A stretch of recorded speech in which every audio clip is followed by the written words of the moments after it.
around the skyline? Yeah. Interesting. And he was in all the plays at the high school because the art person was fantastic, and that's where in fact, not so long ago, he was being interviewed, Hanks, and he mentioned the art teacher at the high school as being where he started his career, so to speak. Yeah, wow. Mm-hmm. That's fun. Now back to some friends. You said you had some people on the Seroptimus Club that you thought were pretty close. Oh yeah, well yeah, the Seroptimus Club is all over the United States and even in some foreign countries. It's a women's group to do good, and yes, in fact, one of them, Helen owned the what was she owned? It was a dress shop. And I talked her into joining, and I'm still keeping in contact with her. She's 94, I think, right now. She still lives in Brentwood. And I still, in fact, the guy that just cut my lawn this morning, his mother was a Seroptimus. So it was mainly for business women. Mm-hmm. Yeah. And so, she's 94 right now. How old are you right now? Well, right now I'm 92, but I'll be 93 in March. In like 2 months? Yeah. That'd be fun. Yeah. All right. And what's your birthday? March 10th. March 10th. And we have Bobby and Vinny and me. March 6th and Bobby's March 6th and Vinny's March 23rd. 23rd, yeah. So we have 4 birthdays in March. Right. Yeah, I'm hoping I can come back for that. We'll see. Okay, so we're getting close to the end of my questions, but you said road trips and cruising and Jack Morgan's. There was something else that you said about some of your favorite memories with your husband, Vince. And one of them you added was going to Castlewood. Yeah, playing golf every Sunday. So that's something, when you weren't playing golf on the road, going to Iowa, you would... We'd play on Sunday. And they had Mr. and Mrs. tournaments every Sunday. And we'd go play golf, and then we'd go up to the cocktail lounge, and then we'd see who won, because you'd put, I forget how much money, maybe $5, I don't remember, but you put some money in a pot, and then the winner gets the money. Yeah. Yeah. Now you got a hole-in-one, I heard. Yeah. How did that happen? Was that part of the Castlewood thing? Yeah, there's 2 golf courses. The Valley Golf Course, which is the flat one, and the Hilly Golf Course, which is called the Hill Course, and it was on that particular course. It was on the 6th hole, I think it was, and it was a par 3, and it's way up high, the tee is way up high, and you shoot down like that to the green, and I hit the green, and it just kept going. Plump. Yeah. Wow, that must have been exciting. Yeah, that was exciting, yeah. Now, do you remember if either one of you ever got the pot for the Mr. or Mrs. tournament? Got the what? You said you guys would group money together and then the winner. We did once in a while, yeah. Well, that's fun. One time though, we were in this was a special tournament of the couples, and we were leading the tournament, and it was on the hill course, and I think it was the 6th, I forget which green, the 6th or 7th, not green, but tee off. I think it was the 7th. And so anyway, we tee off, and Grandpa's ball went, because there was a big hill on the left, and his ball went way up on the hill, and it was all dry grass. That time of year, it was in the fall. So he goes leading now. So he goes up to get to hit the ball and so forth. And he slipped, fell, and broke his, I think it was his ankle or his leg. He broke something. Oh, no. Yeah, so that was the end of that.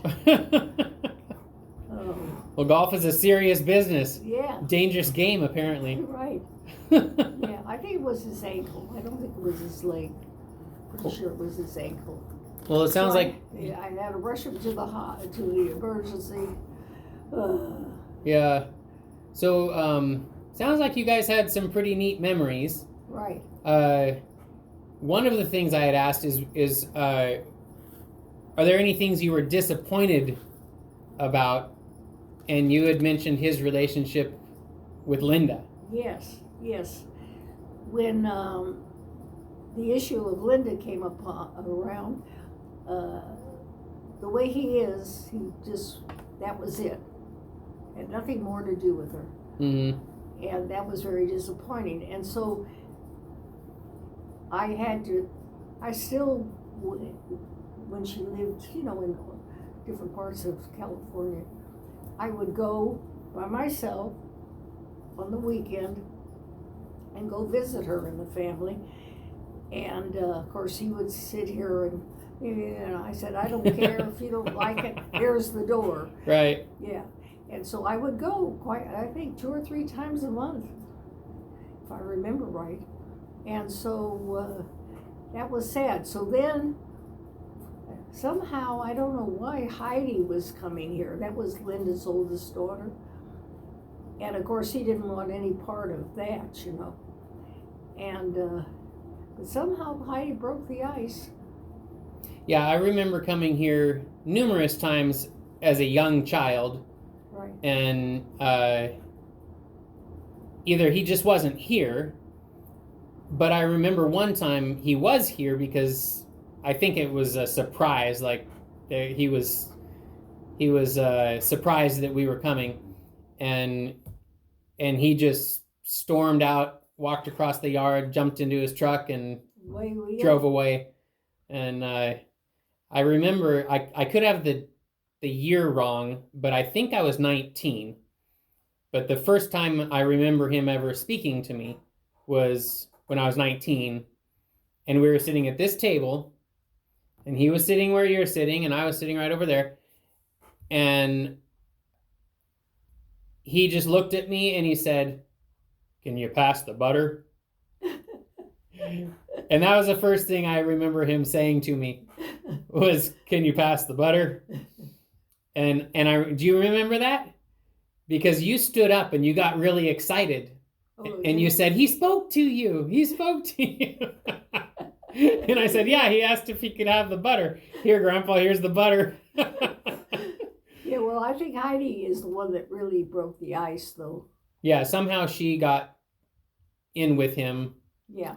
My viewpoint was that he was finally proven right because my dad left. So it was easier for him to speak to us because... Yeah, probably that could be, yeah. Because we had looked like a great family, until my dad left.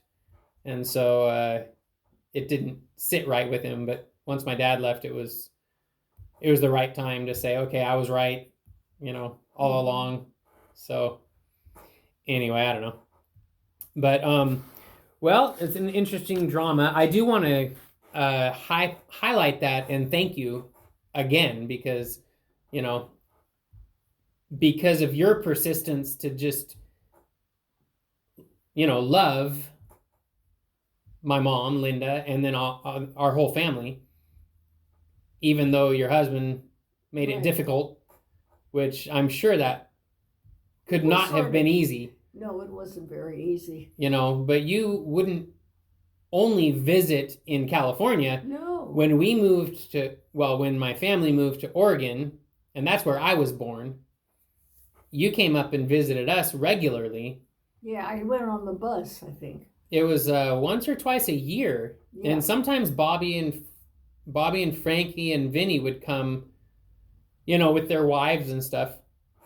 and come visit as well. Oftentimes it was after Christmas. It was that week after Christmas and before New Year's. And that was always an exciting time for us, knowing that Grandma's coming, you know. Yeah, I would take the bus. Where would I take the bus? Not on the coast side, inland. What's that city? There's a city inland there. Can't remember. And there would be snow, so it had to be around Christmas. So there was always snow going on the bus. Interesting. I wonder which city that would be. Because you came to Eugene from Brentwood. No, it isn't Eugene. It's before Eugene. no, it was when I hit the Oregon border, but it was not on the coast side. It was in the middle. Yeah. So there was Ashland, and there's Roseburg. No, that's no. I can't remember. There's Grants Pass. Maybe that was it. Might have been Grants Pass. I think so. Huh. Well, I appreciate that you took that initiative to make us feel included. I think that's a little stubborn. Well, you know, as missionary kids, we grew up our formative childhood outside of the United States. So coming into the U.S. culture was definitely a shock. You know, for me, I had no memories of the United States until I was 6. You know, coming back from India and, you know, places like that. And so it was a culture shock. And I just never felt, I always felt very confident and thankful for my missionary childhood experiences and my world traveling. But it always made me feel like I was kind of on the outside of everybody else that seemed to understand what was going on more than I understood. You know, they knew all the TV shows and the movies and the songs and things. It was all foreign to me. You know, I didn't know what they were talking about. And it's amazing how much in school that affects all of your conversations. You know, what those songs are and what those movies are and the references to, you know, people are laughing about something and I don't know what they're saying because it had some, you know, who knows, like a Disney reference or something that I was clueless about. So anyway, I'm saying that because from my perspective, you were really a grounding influence that almost that we belonged here. You know, like this is our family. This is where our family came from, even though I never felt like I necessarily belonged anywhere. So I really appreciate that for you. So as far as we're almost done here, but I wanted to talk about some of your skills or your talents or your you know, your abilities. I know you played piano for. When I was I guess through high school. Till I was out of high school. That was the end of it. The piano is still down there. Right. Yeah. Now, do you have any memories of playing in a concert or playing for? Yeah, and I didn't like it. You didn't like it? Now, why didn't you like it? I don't know. Being in front of all those people and Yeah, I didn't like it. Yet I could be in front of a lot of people when I was mayor or whatever I was, so that was sort of strange. Well, maybe you built more confidence as you grew up. Yeah. You know, I remember doing concerts where I was always very confident, but I was also behind that. I was kind of nervous what people might say, or you know. Yeah. So, But did you ever feel like piano was a special thing, like, or was it just something you were doing? Just my mother insisted that I have to take piano lessons. So you did. So I did, yeah. That's great. It was a player piano. Mm-hmm. In fact, you saw all the rolls. The rolls. Yeah. Oh, and I can tell you one incident. So I'm in the kitchen. Now, this was Seroptimus, okay? There was a certain point of time why I don't remember, but we had to take turns cooking the food for the Seroptimus and then taking them to where we met. And I was in here, it was my turn, and I was cooking whatever I was cooking. And all of a sudden I heard this crash, and I go down there, and sure enough, there was a slight, very slight little earthquake, and only one of the rolls fell down, and it was I left my heart in San Francisco. That's a true story, yeah. That's funny. Isn't that funny? Huh. Now, did you ever try to trick somebody and have the piano play and you pretend it's you playing? No, but Mary loved it. She would come home after school every day and sit down there because you had to pump it, Yeah. And then your grandfather decided, well, it was all because of Lynn, Vinny's wife. Her father was an expert on pianos, tuning and whatever. And they got to talking one day, and so Jerry, that was his name, came over and converted it from a pump to an electric, which Mary was very unhappy with. It kind of changed the feel of it, yeah. Yeah. So I don't know, I think Mary's maybe put the rolls in a couple of times, but I've never played the piano, since he converted it. Mm-hmm. So. Yeah, I remember as a child, we'd come down here, and there were a couple times that those rolls were put in and we would watch it play. Yeah. And it was really fun to watch, watch the little keys doing all of it. It looked like a ghost was playing the piano, I know. So, and that was the first thought I had was, that'd be fun to sit there and act like you're playing it. But I did that and it was impossible because I didn't know which key was going to play next, Yeah. So it would have been kind of obvious that I'm not really playing. But that was fun. So did you remember being involved in any sports that you enjoyed? Well, golf, of course. Yeah. And I did play tennis. Sure, I used to play tennis 3 times a week. And was that in high school? No, that was here. Discovery Bay Tennis Club. And I don't know how I got involved in it. Some customer of mine or something. So I went out and it was so much fun. We play, not individual, for teams, yeah. Teams. Or pairs. And I would go every Saturday morning and one other day, I forget which, during the week. Yeah, I forget what day now. Saturday for sure. I'd go out to Discovery Bay at 8 o'clock for 8 o'clock tennis, and we'd play. There was a group of us. That's cool. Fun. I really enjoyed that. So you do pairs or doubles. I guess they call it doubles, right? Yeah. Yeah. Oh, that was a lot of fun. I remember you sending me, so we used to go play tennis all the time, me and Eric and Heidi.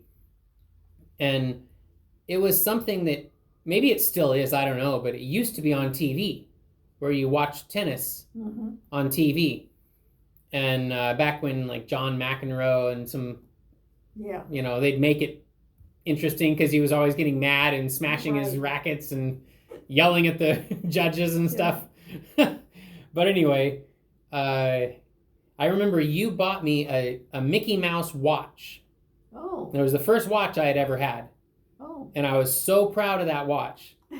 And I actually walked around protecting it, like making sure nobody stole it or whatever, because we didn't really have a lot of nice stuff, My dad was a pastor, and back then, now it seems like pastors do pretty well. Yeah. But back then it was not like that. It was, we were always busy visiting people, and we were always poor. Yeah. Or at least not rich. But anyway, I remember I was heartbroken because we went and played tennis, and I took the watch off to play tennis, and I stuck it inside the little pipe that holds the netting, the tennis net, Oh, okay. and I stuck it in there. To be safe. Yeah, because I didn't want it to get damaged, you know.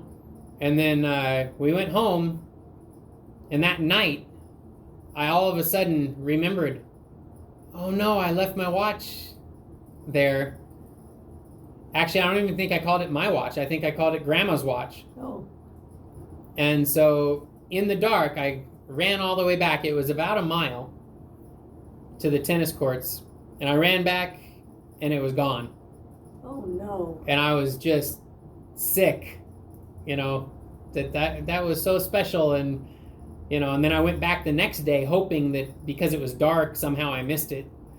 And Gone. just gone. It was so sad. There's this little Mickey Mouse watch that you had gotten me. But anyway. All right, so what are some of the things you're most proud of when you think of Frank? Of what? Like Frankie. Oh, Frankie was... There'll never be another Frankie. He was so special. You can even ask Lori, his wife. I mean, I'd say of all the kids, he was the most special, yeah. He was very kind, willing to help people. He was just a special person, yeah. I remember him being very even-tempered. Yeah. Where you never had to worry if he was going to, you know, freak out on you or something. Right. Mm-hmm. Yeah. Because he had to put up with Linda and Vinny, you know. He was the third one. So, but he was a saint. Mm-hmm. I'm sure when he passed away, he went straight to heaven. And, you know, it's just too bad. I think what happened with him when he was a little kid, about 7, 8 maybe, he got pneumonia, you know, and I think that sort of weakened his heart or something. And so he was riding his bicycle. Laura was visiting her down south, and he was here by himself. We had taken him out the night before. And when I look back, to me, he did not look good, you know. But I just didn't pay any attention. So he was riding his bike on the trails in Byron and dropped dead. He had a heart attack. But I think probably his heart had been weakened when he had that pneumonia when he was a little kid. Yeah. Well, I can say that trail that he was on, as I remember correctly, he took me and Eric on that trail. And Eric fell off his bike and laid on the ground, exhausted. And I was really concerned for Eric because it was a really tough trail. You know, it was really steep, and I mean, it was hard work. And I remember thinking, wow, Frank's in great shape, you know, because these are not easy trails. It's not just a bike trail. You're going up the mountains, you know, up and down, and it did a number on Eric. And of course he survived. He was fine, but it was a struggle. And I remember my legs being sore for days, you know, after that. So I kind of thought at least he died enjoying what he was doing, you know. Yeah. I mean, that's a kind of hyperbole or whatever, you know, but I believed it. I remember when I was riding with him on that trail, you would get to the top of this mountain, and then it was, I think it was miles going down. And it was really fun going down, and the wind would go in your hair, and you don't have to pedal anymore, and you're just going down.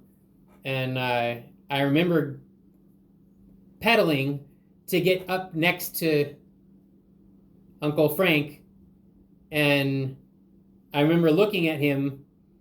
I kind of risked looking at him because anytime you look and you're going fast, it's a little bit dangerous, you know.